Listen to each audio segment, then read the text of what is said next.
Guys, at the beginning of... Wait for it. There's things in the way of my script. At the beginning of almost every episode, we usually ask... I'm trying out this script thing, but it's not great because I don't ever practice it. Our Freshly Grounded is not a non-scripty thing. All right, here we go. And let me move all my elements out of the way. Here we are. Guys, at the beginning of almost every episode, we usually ask that if you like Freshly Grounded and our content, to please consider supporting us via Patreon. We had 4 different tiers that you could select from depending on how much you wanted to support, and there'd be different benefits in each tier. Am I lying, Mohammed? No, definitely. I'm not lying. Definitely. Well, we've scrapped that. We've completely revamped our Patreon and just kept one single tier, £5 a month. Every single Patreon helps Freshly Grounded grow to hire new employees, make new shows, throw crazy live events, and one day get a bigger studio. Become a patron and get early access to episodes completely free, completely ad-free. Not completely free, it's £5 a month. Ad-free. Thank you by name in the description of all episodes, but you can request to stay anonymous because many people actually want to stay anonymous. You get a weekly live Write With Me Zoom session with Faisal. I basically want to start writing for the Freshly Grounded blog, so I'm scheduling aside some time once a week where I'm going to write my articles live on Zoom, and you guys can help me. Yeah. Occasional discounts from our partnerships and our shows and events. And most of all, you get our eternal gratitude. MashaAllah. Sign up at patreon.com/Freshly Grounded. And without any further ado, this is episode 231, I believe, of Freshly Grounded. And welcome to Freshly Grounded, the brand new podcast. Well, it's not exactly brand new anymore, is it? Welcome to Freshly Grounded, the podcast. That's better. Created by best friends Faisal and Sam. Huh? I said welcome to Freshly Grounded. After that bit. Created by After that bit. best friends Faisal and Sam. Really? You know, bro, I think that the whole iPhone storage thing, there seems to be something like hoaxy about it, because I had a 64 gig iPhone recently upgraded from to 128. So I'm here so excited. I'm thinking now I'm never gonna have storage issues. Yeah. But like a week in, it's like my storage is almost full, and I haven't even like filled up the camera roll and stuff. How could I go from 64 to 128 and still be getting issues? And I managed a 64 for so long. Is it on your phone? You're transferring. Is it connected to your phone? It's my phone. It's literally my It's phone. from your phone. No, it But is my iCloud- phone. Yeah, but No, nothing to do with iCloud. oh, They're, right. they're, I thought they're, you they're upgraded actual iCloud. physical storage of my phone. Oh, okay. In that case, I don't know. Yeah, I do airdrop myself a lot of like really heavy, like Freshly Grounded footage and stuff every now and again. So, but I was doing that before as well. So I'm a bit confused. I feel like there's something iffy about Apple. You know that? Remember that thing that came out a few years ago when they had to admit or whatever. they admitted that they slow iPhones down on Yeah. purpose. Yeah. I'm not surprised. But you know what? Was this before or after Ramadan that this happened? I don't know. Because during Ramadan, I realised my phone was filling up space because people were sharing a lot of videos and clips and reminders and stuff. And my phone might auto store it on the apps. So you have to go into WhatsApp and clear it. Telegram, clear that. You have to clear all these things that you're not aware that is holding all your space. Yeah, because you think that when you turn off the save media to camera roll function on WhatsApp, that it doesn't store, Yeah. but it still takes up storage because it stores it within WhatsApp still. Exactly. So it'd be interesting to see how much junk you've actually stored on the sidelines. No, but I regularly go through that. I have a little cleanup. Had a cleanup on my Mac recently. That was fun. Installed a new software, some kind of disk cleanup software. Oh, Sounds that sounds dodgy, bro. Sounds very dodgy. I mentioned this on Mine Heist. I got scammed the other day. Did you hear about it? No. It was one of those, like, I don't know if it's pronounced phishing or phishing or something like that. I think it's pronounced phishing. Is it? Yeah. They spell it with a PH, so it always confused me. But yeah, essentially I was expecting a delivery, and my road was closed because they're filming a movie on my road. So I thought, okay, delivery's not coming today. I'm sure to get a text today saying your delivery's been cancelled or delayed. And lo and behold, that morning I got a text saying your delivery's been cancelled. So I clicked on it and filled in all my details, not realizing that it was a fake text. No. Yeah, and then they out of the blue in the middle of the day, my Monzo app notified me that someone was trying to buy like £75 shoes or something. Do you think they knew that there was a movie being filmed and you wrote it? Just No, complete coincidence. because I get those texts all the time, and it was just, and I think that's what they do. It's the circumstantial people that will click on it, isn't it? Because how cheap is it to send a text to 1,000 people? Oh yeah, it sounds like when you get a phone call saying that you've had a car accident, you haven't. Yeah. But then eventually you're going to hit someone who has And had that's a car it. accident. I just had one of those calls just now. Really? Yeah, my phone rang when I just came in, and I was like, hello. And it's just a pre-recorded one where it's like, hello, my name is so-and-so. And okay, yeah. And they leave a space. They're getting more and more advanced, yeah, because they leave a man. space. And also, like, when you say hello, at first they leave a bit of a space. And then I think they even go, like, I think I had one where it's like, hello, yeah, I can hear you now. I think I've had one of those. I've had one of those. I might be making that up, but I feel No. like I've had one of those in the Bro, past. relentless. Yeah. Armour. Yeah. It's nice that we're matching colours. Are we? Yeah, bro. Just about. It's a feng Bro, shui. I'm wearing a blue hoodie, a light blue hoodie, and you're wearing a light blue jacket and a yellow hoodie. Imagine if I was wearing a blue hoodie and a yellow jacket, and you were wearing a blue jacket and a yellow hoodie. You got a yellow jacket? That's a bit loud. I don't have a yellow jacket. No. I remember last time I came here, we did a in physical podcast. I was wearing my yellow jumper, and I remember you said to me, "I'm not sure I could pull that off." And Oh no, I couldn't. But then a year later, I saw you wearing a yellow hoodie. You were, and I remember thinking accurately. Do you know what, bro? I wear a lot of other people's clothes. Okay. Yeah. Like, for example, like, so some of the boys in the office, like, they're really like fashionistas, you know? Is that no? That sounds, yeah, like. What's? Let's go with it. Yeah, let's go with it. And I'm always on camera. So sometimes that bro, can I just borrow your hoodie? I'm about to do an episode. So you might have seen me in somewhere else. I don't own a yellow hoodie. It might be like, if it was, there's this expensive brand called, I sound like an old man. Because it's going to be like an obvious brand. Go on. You know the one with the triangle? Triangle? Not No. guess. I don't know it. I'm not a brand boy. It begins with a C, I think. Carhartt? No. Calvin Yeah, I don't Klein. know. I don't know. But I think that one's yellow, and I think like Sam was wearing it. I was like, can I wear your hoodie or something? I wear hoodies, hats. Like, Omar might be wearing like a nice hat, but like I just wear your hat. So, like when you grow up being a little brother, you get very comfortable, like just borrowing people's like things. I'm not worrying about it. I'm not conscious of that at all. May Allah increase you, bro. I mean, You could have a walk-in wardrobe in the studio. A makeup section. Makeup artist. Yeah, I don't know about that. I'm au natural. But they do. Can you see the spots on my forehead? Mashallah. I'm natural, bro. Bro, the dunya is not a place to be perfect. Sahihan. You hit me that one. Like, yeah. Right hook. No, alhamdulillah, bro. Alhamdulillah. I feel like I need to adjust your camera, bro. I feel like there's so much headspace above you, even with me. But Do you want me to set up? now let me go adjust your camera. Okay. These are nice cameras, bro. Thanks, bro. Did you not have these before? I don't remember. It's been a while. There we go. That's nice. You like more? Yeah, there we are. It's But just- now we've got more of you. Wow. I can see all of you. More money, more problems.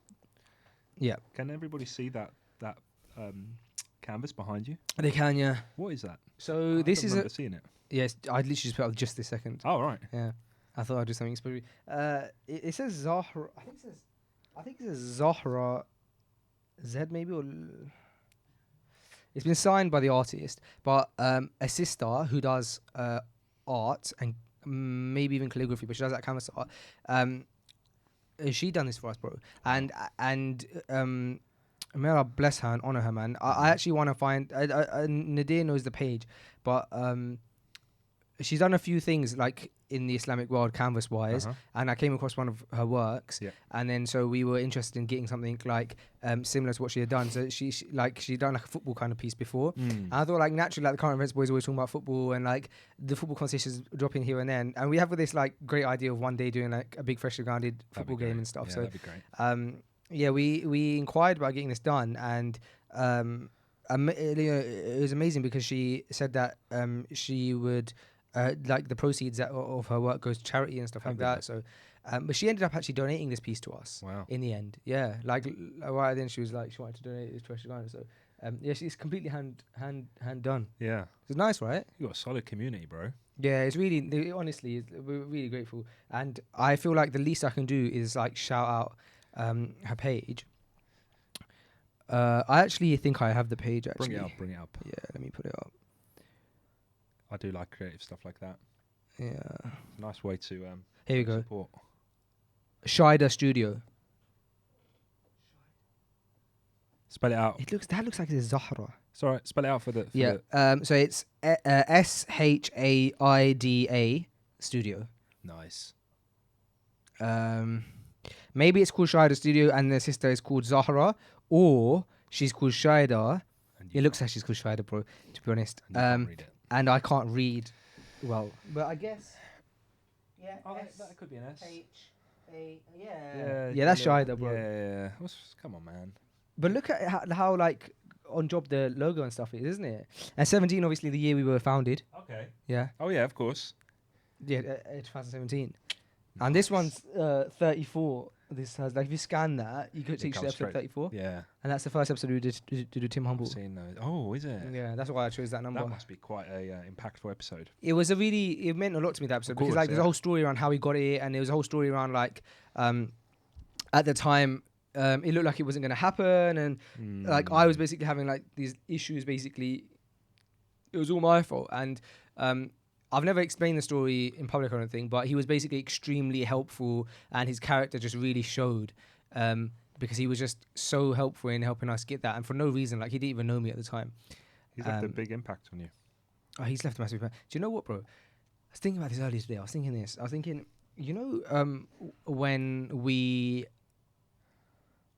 feel the most inspired is when we're around, for example, the teachers, right? Like, you see how they live, you see how they behave, and it boosts your iman, doesn't it? And so I thought, imagine if you could get that feeling without having to be around them. Yeah. But I guess that's the beauty of it, is that it's rare because you have to be around them. And you have to get to the level at which you can even be around them. Like when you see Ustad Jamal talk about his teacher, I don't want to mess it up. Sheikh Abdul Rashid, Ali Sufi or Sufi? I don't know. A big scholar of the Quran from Qatar. I want to say Kuwait, Qatar, I think. Bro, when you see no borders with me, bro. when you see Sheikh Jamal speak about his relationship with him, and the time he spends with him, he says that he learns like 90% of what he's learned from him by being around him and watching him, not by what he's taught him. And so my thought was, imagine if you could get that feeling, because I've experienced that feeling, right? Very briefly, not on the level that Sheikh Jamal has, but definitely. And I thought, imagine if you package that and then get that feeling like on demand. And then the closest you thought that I could come to that would exist is like almost like how they have all these reality shows where they follow people around, but they do it with like a sheikh, right? Right. But that goes against that, because the sheikh wouldn't be even like the person who's that kind of person wouldn't even jump on a reality show. Like, and also like it's the stuff that you see that is not caught on camera and stuff. That exactly. You know what I mean? But there's an aura of mystery I find with people that have that sort of knowledge and carry that sort of character, where you don't know what they do day to day. They're very obviously private, and you can just assume that a lot of it is good deeds, worship of Allah subhanahu wa ta'ala, and serving their family. But then when you see it in action, you are able to just spend a day with them or something, and you see how their general day is, you think, wow. Yeah. Because with a lot of my friends, for example, I can kind of imagine what their day-to-day is like, and I can imagine it's very similar to mine. And when we get together, we exchange very similar pleasantries and we discuss very similar things. But then if you get somebody like that, like Ustad Jamal, for example, as soon as he enters the room, the aura changes. And then it's like, why didn't the aura change when it was just us? It just shows what we're about and what somebody like that is about. And you want to keep that presence there and keep that high sort of caliber there in your conversation. But it's difficult, isn't it? SubhanAllah. Unless you're about that life. Yeah, and we should all try and be about that life. Definitely. May Allah make us about that life. I mean, I can't really do it though, bro. It's you really can. No, as in, you have to sort of constantly hold yourself to account. And you have to be constantly- disciplined. Exactly, Yeah. exactly. And I remember doing this the other You day. can, like, bro. I remember having that conversation with some of the brothers the other day, and I was like, you know what? I think we make jokes too much, man, and sometimes we just banter with each other and possibly even overstep the bounds. Mm. And it's like, oh, I'm kind of tired of it. And I think we take each other for granted in the sense that you could sometimes hurt somebody's feelings. Oh, definitely. But you don't know that you are because everybody's so used to throwing the banter around. And we need to be more conscious of that, fi sabilillah. Definitely. Because you wouldn't do that when there's somebody that you respect, there's somebody in that room, you know, No, in no that way. gathering. Even not necessarily to them, but like, let's say hypothetically. Even around them. Yeah, around them. That's the main one. Like, you've got somebody of knowledge here. Imagine if you had, for example, Tim Humble here, and I wouldn't just start. Not that I really do with you anyway, but I wouldn't start bantering you in a way that would be derogatory or Right. insulting to you, or maybe a bit too much to you. Sure. But may Allah keep us, steadfast and keep us aware, bro, because it's easy to fall into So here. slippery slopes. Proper slippery slope, man. We get caught up in our brains and our minds, bruv. Like, just like we're forgetful. Mankind is getting forgetful. I was thinking something about this idea of like how we prepare our brains and foresee the future and plan for the future and stuff like that. And so I was thinking about like the whole house thing, right? Like, I think like especially a lot of Muslims in the West, like a house is, I would say, like, if I'm not mistaken, like most people's, like they have in their long-term plans, they do have a goal to either be able to buy a house, which is definitely one of my goals, inshallah, or like, if not buy a house, at least like you have an idea of your dream house, right, and stuff like that. Yeah. And so obviously, because we're left, right, and center seeing what's happening in Palestine right now on social media, it really made me reflect on like when these houses, like, okay, like I think like the first time it hit me, but I think one of the things that hit me was seeing the media tower getting destroyed, right? Yeah. It's a huge tower. Yeah. And the one with Al Jazeera's offices and other press offices. Yeah. And you see a huge tower, and you see in seconds it's broken down. Yeah. And then you think, well, that's happened to loads of people's houses as well. And just because it's on the other side of the world doesn't mean they haven't built their houses with love and care, and they've got like stuff in their house that they like got, and they decorated their houses inside and stuff. So it's just the same. So like, I was thinking, why am I even thinking about in the future having like my dream house kind of thing? Not to say it's haram, because obviously we know about the hadith about one of the things that's I can't remember I can't quote the hadith, but there's a hadith that mentions like, A man who wakes up. It's a hadith about like wanting a nice house, and about how that's like one of the halal things that's people often want. So it's like you're looking at it kind of in a good way. Like, it's like one of the like luxuries in this world is that like people want a nice riding beast, and they want a nice house and stuff like that, right? So it's like normal. I'm not saying there's anything wrong with wanting a nice house, but I started thinking like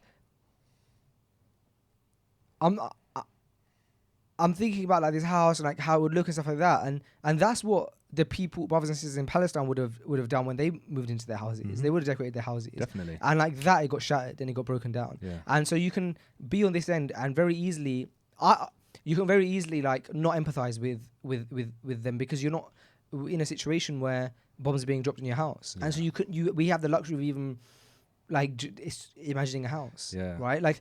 That like we were designing and stuff like that. And so I started going down this rabbit hole in my head about how maybe I'm just not empathetic enough. Like a house destroyed like so quickly. I can't get my head around it. Like the building, when I saw that building get destroyed, like it was there and then it wasn't there. Yeah. And just think about the history of the building. Exactly. One building, bro. Like obviously there's houses, buildings, left, right, center getting destroyed in Palestine, right? But if you just think about one of them, like how it's like the same feeling as like when someone walks past on the street and you think that's a whole life. Like that person has that person was born somewhere. They've had a whole history. They like have had tests in their life and they have a future and shit. But that person just walked past you, you've seen them for a split second, you probably never see them again. And imagine if we thought about each Exactly. life, bro. It's Each video we saw about Palestine, and we deeped every person in it. Each building that we see on the videos getting crushed, and we just deep like that building was somebody's home, Yeah. and has a history. And I feel like, like yesterday the boys on Current Events spoke about desensitization, and I think they even got some slack for it on social media. Maybe like they had a very valid point where they were saying like they're worried about becoming desensitized by seeing these things, and because one minute you're seeing some piece of content from Palestine, then next thing you're seeing something else, and it's like not staying in your brain for long enough, maybe, or whatever. And I think you have to like sit and deep it. Yep.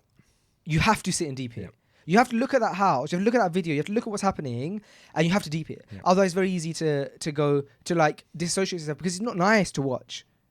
But you have to deep it because it's a real human. Exactly. You have to do it because it's a real building. You have to do it because it's a real house. So I was trying to think of that, and then I kind of just felt guilty for even thinking about like this long-term vision of having a house. Like it's the balance, isn't it? I mean, my wife was speaking about a very similar issue on the way here.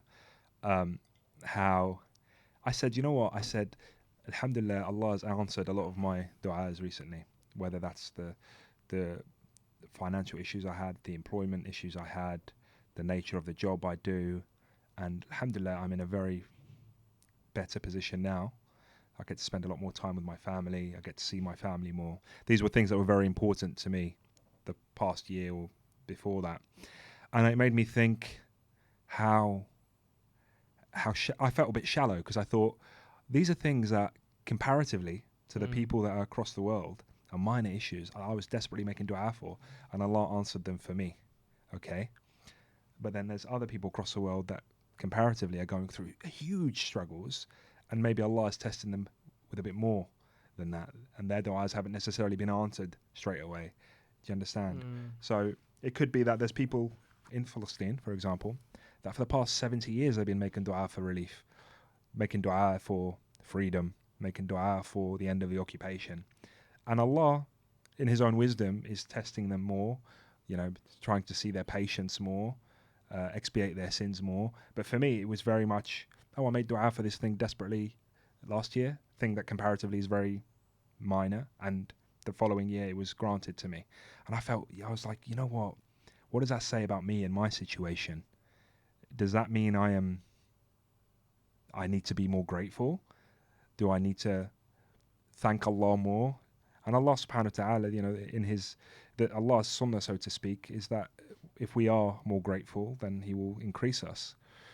So we have to be conscious that how fortunate we are that even the minor things that we make dua for, or the things that comparatively quite minor to other people in the world, we're getting blessed with them every day.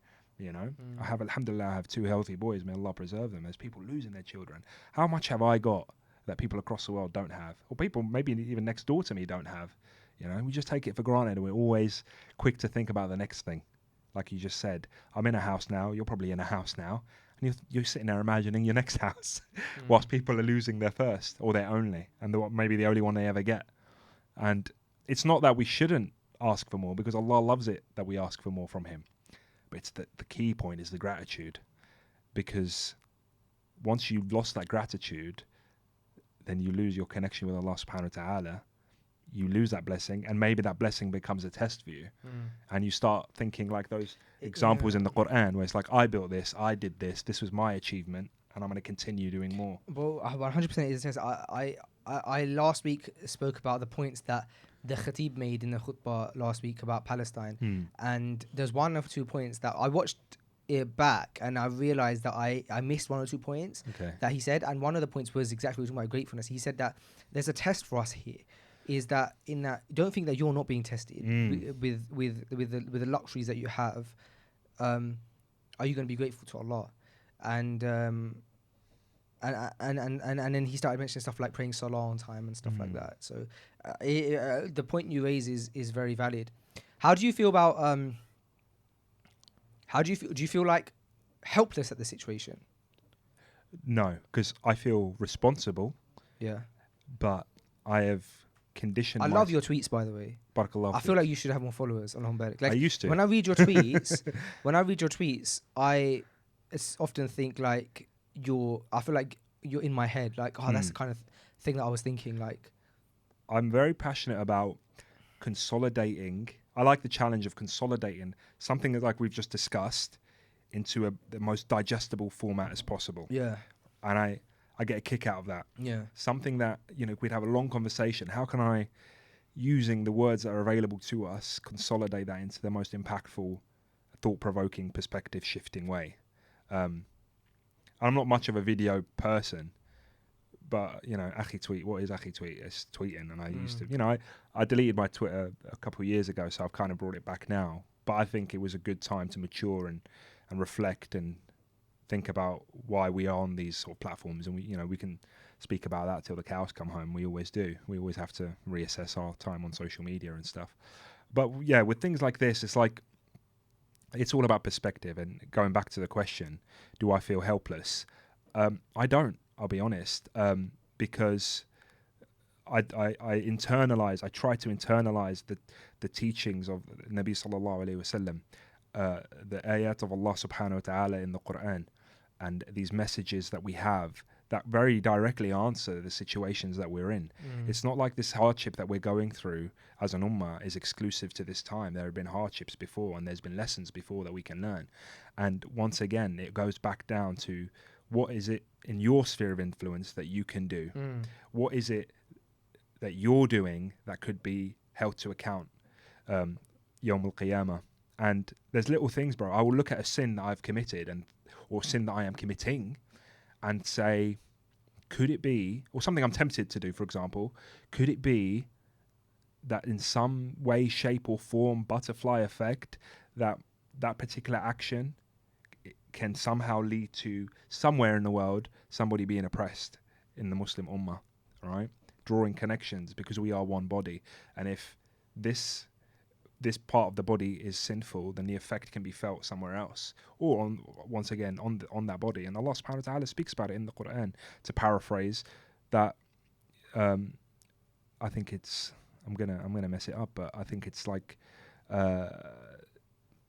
calamities essentially befall us for our own actions. Whatever good comes is from Allah subhanahu wa ta'ala, and whatever bad comes is from our own hands. People don't like to talk about that too much or accept that. People also like to deflect that and make an argument saying, are you blaming the oppressed for their own oppression, so to speak?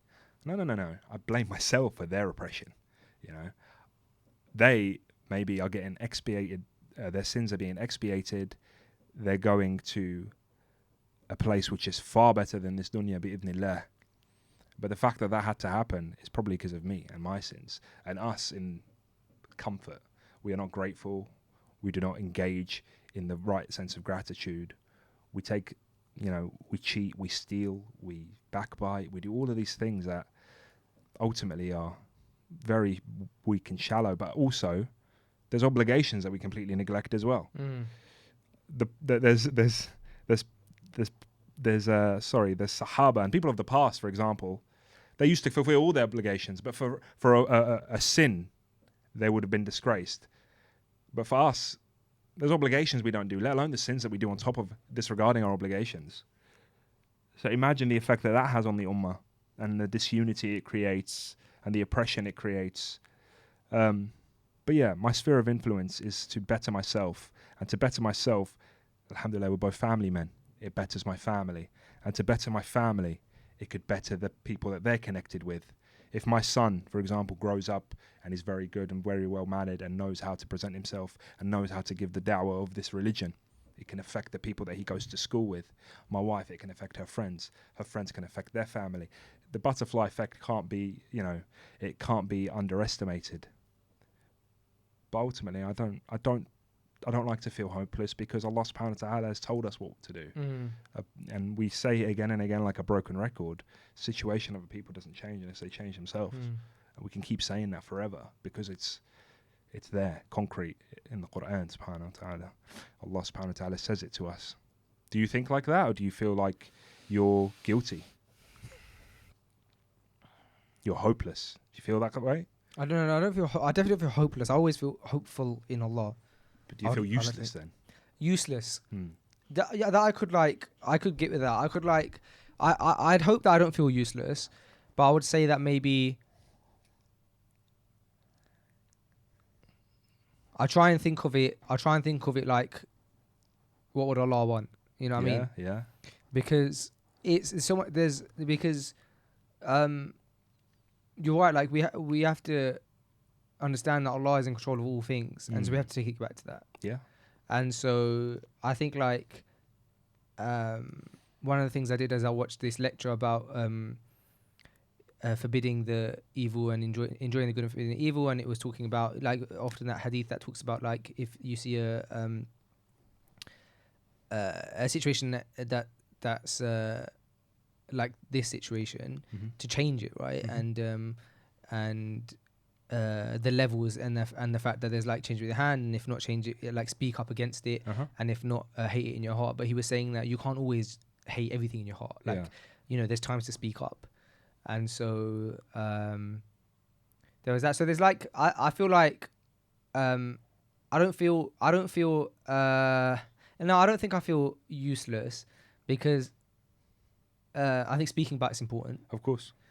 I think making dua is very important, and I think fixing yourself, fixing myself is very important, because I very much agree with that point that you're mentioning, which is this idea of the ummah being one body, and Allah doesn't change the condition of people until they change what is within themselves. And there's a specific hadith that I had heard that I wanted to re-listen to the explanation of, which I did, which was the hadith that was about the angels being sent to destroy a nation, and then there was one man who was Arab, because I wanted to understand, like, I think that was actually, no, I don't think that was in that lecture, but I wanted to understand, because I first heard Muhammad Hubla speak about that like, in ages ago in like a lecture that he did, and I wanted to understand that, like, what do we do kind of thing. And you do have to, you know, your heart aches for the people of Palestine, Definitely, but sometimes you have to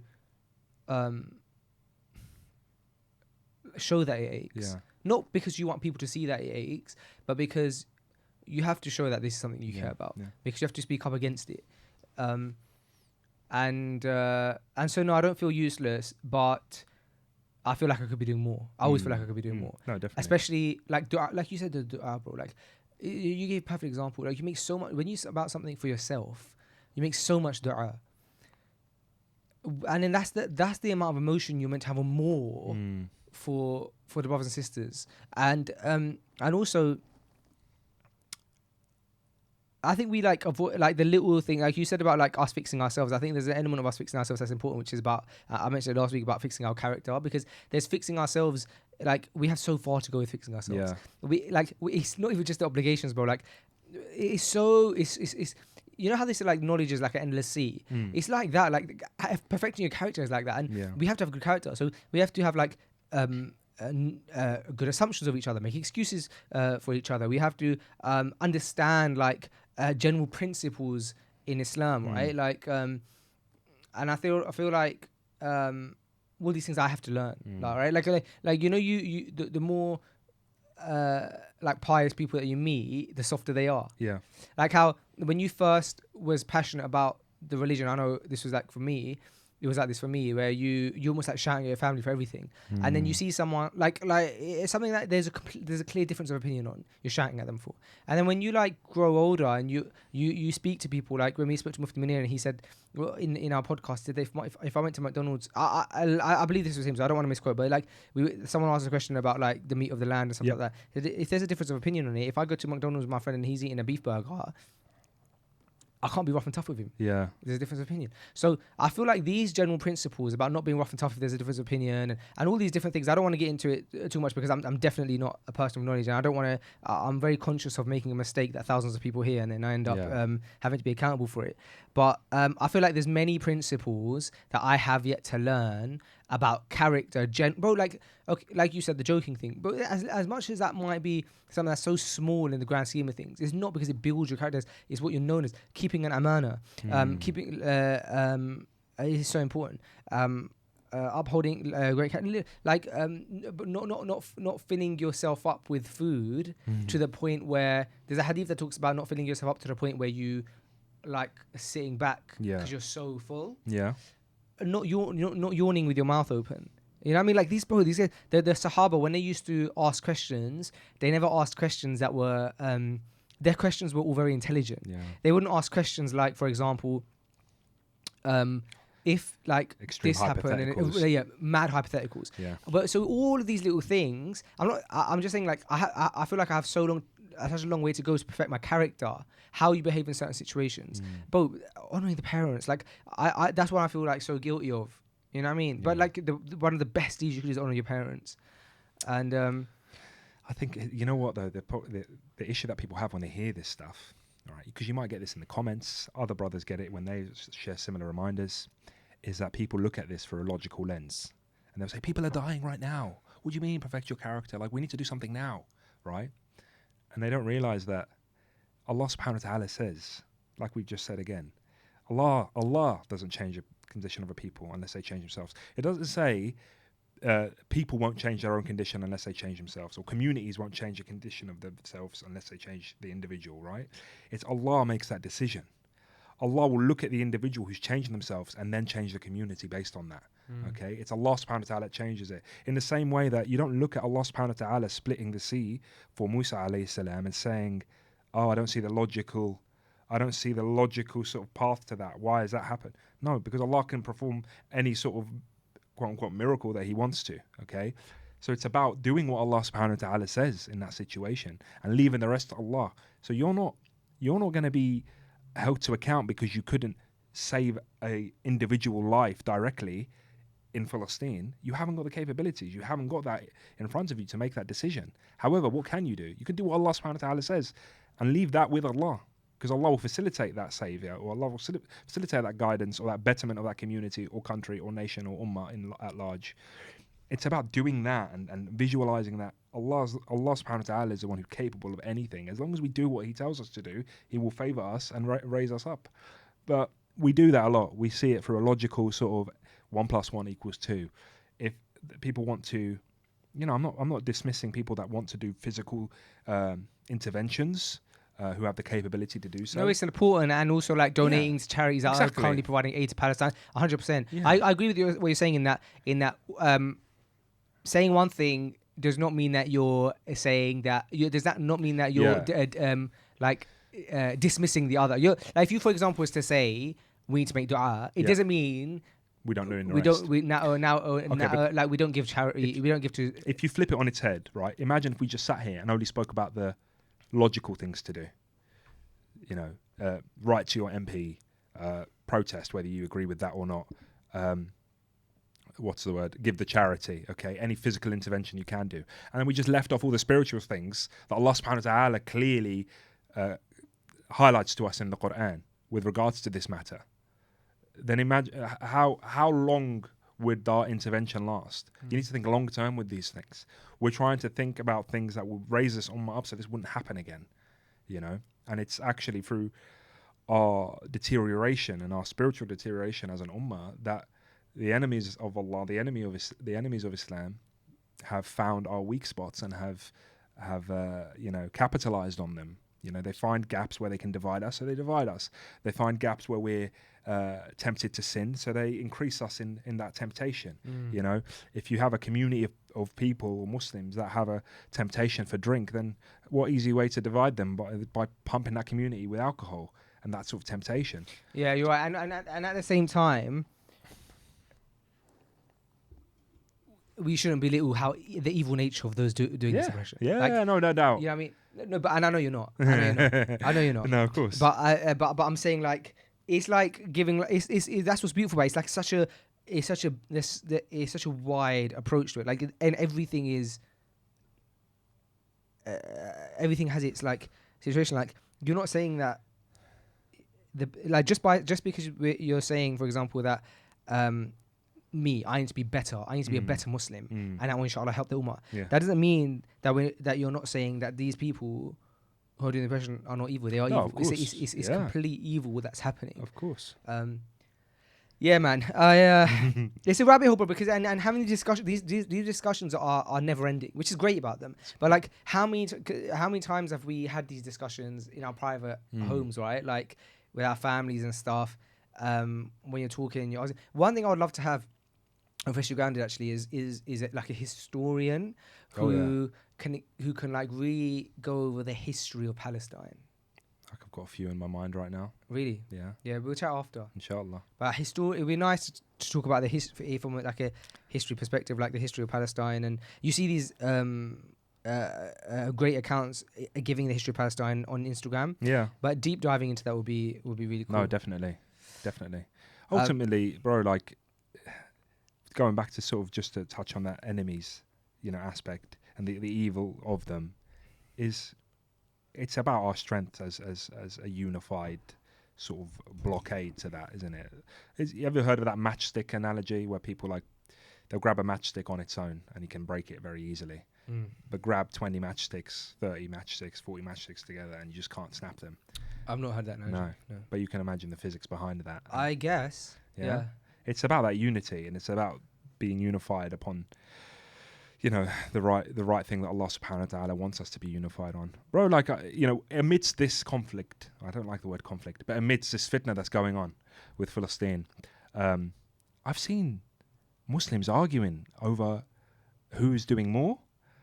I've seen Muslims arguing over what country or what particular Muslim country is doing more and claiming, like, for example, I saw one, I won't name the countries, but like one country had donated to build a hospital. Another country was like, no, we built that hospital. It's actually us. And then they were fighting amongst each other over which country had built that hospital, etc. It's just like we're literally fighting over the bragging rights of who's helped more instead of just focusing on the helping. Who cares? But can you see though where our attention is just been not us, not everybody, but yeah, that's a great point. And okay, so this has got nothing to do with the situation that we're talking about. But I was speaking to one of the teachers about this this before about something else, right? Yeah. Like just about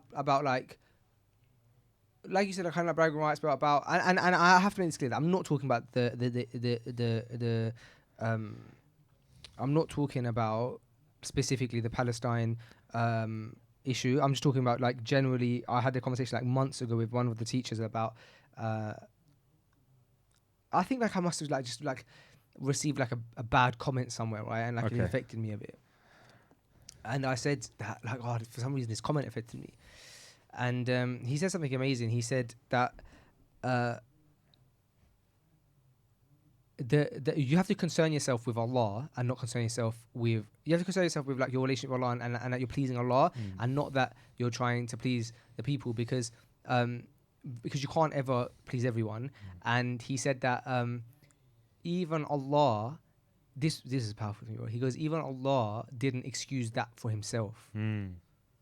People say that Allah had a son. Yeah, it's powerful. Allah didn't even excuse people talking bad about him.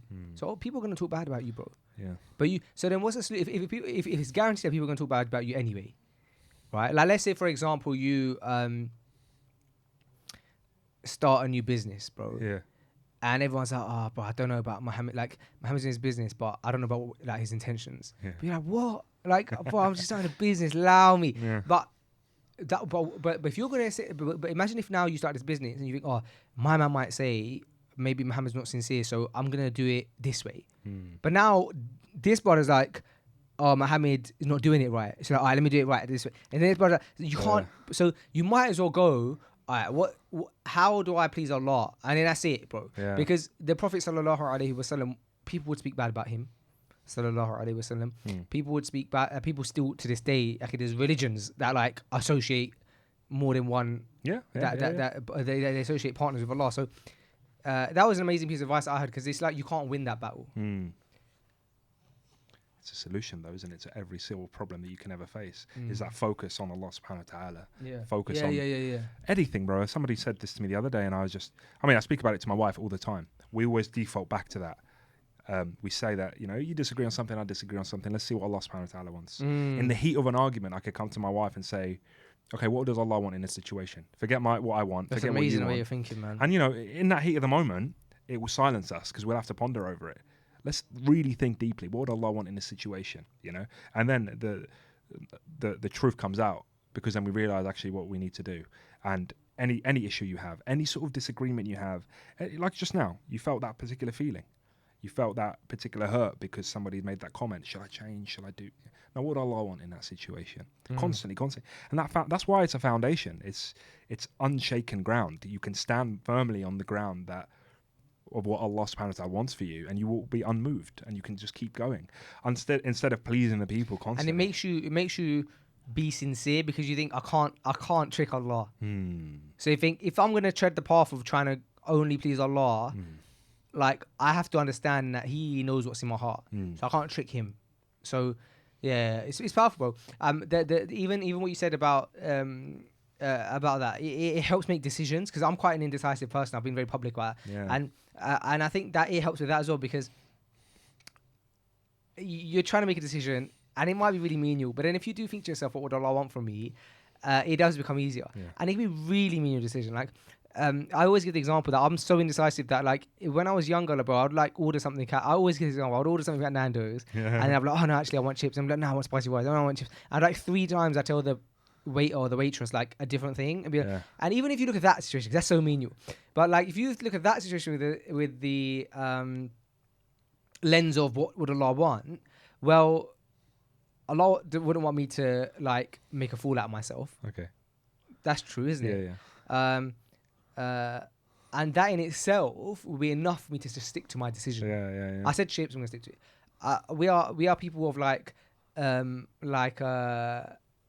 we're people of like dignity. Yeah. It's like, oh, this guy can't make up his mind. So it's like, you know what? Even in that situation, like, maybe Allah would just want me to like, you could even look at it from the lens of if you haven't got to the point where you've been changing your mind, you just look, I don't know which one to get. You could look at it from the perspective of, well, this body is an amana, so which is more healthier, the chips or the rice? The point is that you can.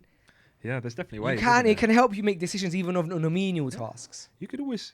I'm trying to think of another way of looking at it as well. Like, if it's something you can afford both, get both, because you could benefit someone else with the other one that you end up not having or not eating or whatever. It's true. Take away home to your family. Yeah. I don't know. There's always ways. This is what I'm saying. Like, it can be very flexible, because Allah subhanahu wa ta'ala, not only do we make decisions to please Him, we also make decisions that will earn us reward in the akhirah, right? So it's like, what could be more rewarding in the long run? Where is there a space for more benefit? For example, you could be deciding on what car to purchase, something quite difficult. But you could be like, you could pick between a car that has a, I don't know, 2-seater, whatever, 4-seater, something that's quite not family orientated, or something a bit cheaper, but it's a bit more ugly or whatever it is. I don't know what it is. There's obviously differences, but it's like, what car could benefit my family more, or benefit people more, or would allow me to spend more on my family, less expensive, etc. Think about other people more. Think about where the good deeds opportunity is, and it also can minimize that sort of focus on ourselves and selfishness that we sometimes fall into. 100%, bro. Alhamdulillah. Oh, makes me think though, bro. It does make me think a lot. How's things been for you in general, bro? Because we haven't spoken since, obviously. Well, we haven't done Dad's Dunya in ages. And that's my fault. I will admit that. No? You have it is, bro. It's literally my fault. No. Like, it's literally my fault. I've been wanting to do Dad's Dunya. There's no point speaking about like the whole second baby situation, because we'll do it on Dad's Dunya. Let's do Dad's Dunya this upcoming week. Over the next 7 days. Let's schedule one in. Yeah. That's the thing, bro. Dad, we'll save the dad discussions. Sometimes you need some time to do some dadding, so that you can talk about it. Oh, bro, I've been dadding. I can imagine. Welcome to the 2 children life. The 2 children life. But let's not get too deep into it. No, we'll save what Dad's doing. Yeah, but bro, it's serious, man. Take some adjusting. Tell me about it. Take some adjusting. Yeah, but yours is a bit. Allahumma barik. I was there. You were there. Yeah, I'm not trying to like detract from my experiences. No, but I mean, like, it must be nice that they're a bit independent now. No, they're not independent. Really? You know what? It's funny you say that. I've got to say it. We were driving up here, and I've got, alhamdulillah, 1.5-year-old, and he just won't hold his milk bottle. He's kicking off because he wants milk, and my wife's no, but he's still more independent, because at 1.5. Yeah, but she's holding his milk bottle, and then she lets go, and he just can't be bothered to hold it up like that, and he starts crying his eyes out, and her arm's sore, and I'm just like, the things we have to do. Yeah. Do you know what? There's benefits. There's not benefits. There's good things, bad things about all of the ages. Yeah. Like if I just looked at the two ages right now that I've got a like 1.5-year-old, and I've got a 2-week-old or 3-week-old, right? MashaAllah. And the advantages of the 19-month-old is that you can communicate with him, even though his communication is still non-verbal. You can very much so. If you say something to him, nappy time, he'll come down and lie down. You say it's time to go, bye bye. Like he'll know, put your jacket on. He'll get his arm ready. So it's an independence, right? So that's a lot easier. Yeah. Sleep training. So it's like, all right, once they're in bed, they're in bed for the night and stuff like that. But then the hard thing about that age is that they have to always be entertained. Yeah. Every second of the day. Every waking second, they have to be entertained. Whereas then if you look at the 2-week-old or 3-week-old, there's no independence. So that's like a bit of a down thing because everything has to be done for them. But then the advantage is that they're always pretty much sleeping. So you are not having to entertain them really. As long as they're fed, they're changed, they've not got like a wet nappy or wet outfit. Yeah. You know what I mean? Like, so definitely. there's advantages, disadvantages to everything. I imagine that I'll see that because I only know what it's like to be a parent to someone 18 months in. So I don't know what it's like to be a dad of a 2-year-old or a dad of a 3-year-old. Yeah. So I imagine at 2, I'll be like, oh, well, now it's great because he can go toilet by himself without having to change his nappy. Or at 3.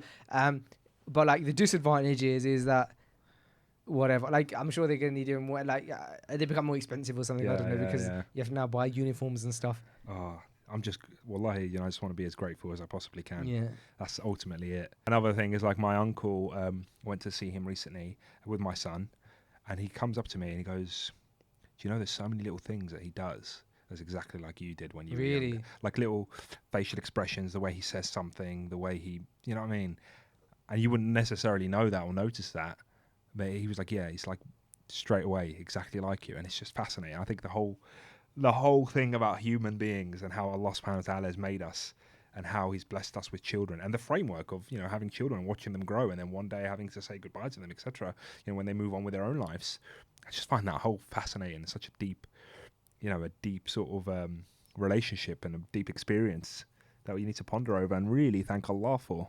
Do you ever deep like how short life is? All the time. I think about that. I'm thinking about that right now. Like you're talking about this idea of children, them growing up, this circle of life. And then you think about the fact that you're going to, on Yawm al-Qiyamah, be like, that life was 1 hour. What? 1 hour? But that's exactly why you just said, hope you deep how short it is. Because what is life but a particular time period? It's not the passing of time. Passing of time. And death isn't necessarily an end of your existence. It's just another milestone to reach before you carry on. Your existence, from the time you were born, your existence doesn't disappear. You are conscious generally through a lot of it. You've got the life of this world, you've got the life of the grave, you've got Yawm al-Qiyamah, and you've got Jannah or Jahannam, whichever you're fortunate enough to get into, inshallah, Jannah for all of us. But can you see what I mean? That doesn't end. I mentioned this before on podcast, but I can't get my head past Yawm al-Qiyamah. Oh, you have to, bro. I can't. It's such a scary day. Of course. I can't think past it. It is scary, but at the same time, but I think my iman's not there, because you see people speak about Jannah and they like describe it and they smile thinking about the idea of it, and I feel like even now, bro, I just feel so like anxious talking about it, bro. I was so anxious talking about it. Like I can't look past Yawm al-Qiyamah. I find it so hard. I think because Yawm al-Qiyamah was so scary to me. Yeah, I think it's the day of judgment, bro. Yeah, I think it's important to. You're gonna have to though. But you know what? There's a lot of benefits. Like Allah subhanahu wa ta'ala will speak about Yawm al-Qiyamah and how some people are shaded and how some people are favored over others because of the deeds they've done. So there's rewards now. Like there's rewards along the way. Like even in the grave, there's rewards within the life of the grave because of the good deeds that you've done in life. So it's not like you have to wait all the way until after the day of judgment to taste some reward. The rewards are straight after you. Even at the moment of death, there's reward in the sense that how your soul is pulled out. Your soul, do you understand? And when they say that the angels come bearing particular elements, the ultimate reward, though. Of course, the ultimate reward. But can you imagine how that in itself can be a reward? The fact that the angels come bearing some elements of Jannah, Yeah, in the sense of like course, the of course, of fragrance course, of or the course, of course. I don't know the specific word that's used, but and even in your grave, there's some element, but even that some element must be incredible compared to the dunya, because it's out of this world. It's completely out of this world. It's something you have to focus on that keeps us moving. At the end of the day, I can feel you, bro. It is somewhat terrifying, but you have to balance that fear with hope. You have to remind yourself. I think sometimes I stray too much into the hope side, and I've realized that about myself, that I've read way too much about, not too much, but in comparison, loads about Jannah since I started practicing, and it's been about 10 years, that I've subconsciously kind of pushed the idea of Jahannam to the side because I tried to motivate myself too much instead of putting this fear in my heart for the mistakes I may make. And maybe that has led me to be lax and make mistakes because I don't balance myself enough, because I have this positive view of Allah subhanahu wa ta'ala. I have this positive view of where I'm going to head. Yeah, of course, and you should, yeah. But then I realized I can be quite lazy sometimes because I'm always positive. It'll be fine, Allah will forgive me because I've made dua that Allah forgives me, so I believe Allah will forgive me. But Which is important. Which is important, of course. But I felt, doing some self-reflection, Mm. I felt, do you know what? Maybe I've neglected putting fear in my heart. Maybe that's actually what can take me to the next level that I'm trying to attain. And that's the balance, isn't it? The hope that can get you there, and the hope, inshallah, I can get that reward that Allah subhanahu wa ta'ala speaks about. But it's the fear of something that can catch up to me that I need to remind myself. Because you could be in a race, as long as you know you're going to reach that finish line, you'll be like, I can take my time. I take my time to that finish line. I'm heading in that direction. But it's the fear that something could actually stop me from reaching that also motivates me to get faster, right? Yeah, man, that stuff scares me, bro, man. Oh, bro. But I'm easily scared. come on, bro. Fear's good. Yeah, I mean, you can have too much of anything. Yeah, of course. Some people lose. I'm not saying like, oh, look at me, I'm like overly No, fearful. no. Like, I'm definitely not. I could be more. Some people lose hope, fearful. though. I don't should they? be more fearful. Some people, you see it. I'm sure you probably go on Islam Q&A, and there's people that ask questions that maybe are on the other side of the spectrum.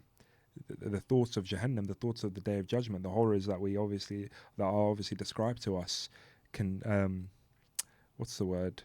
Can paralyze people in fear, and that's why you need to, number one, know who Allah subhanahu wa ta'ala is. Yeah, that's true. That's true. You have to really focus on that.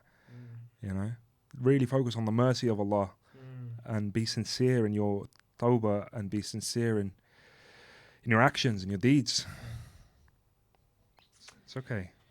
Thanks, man.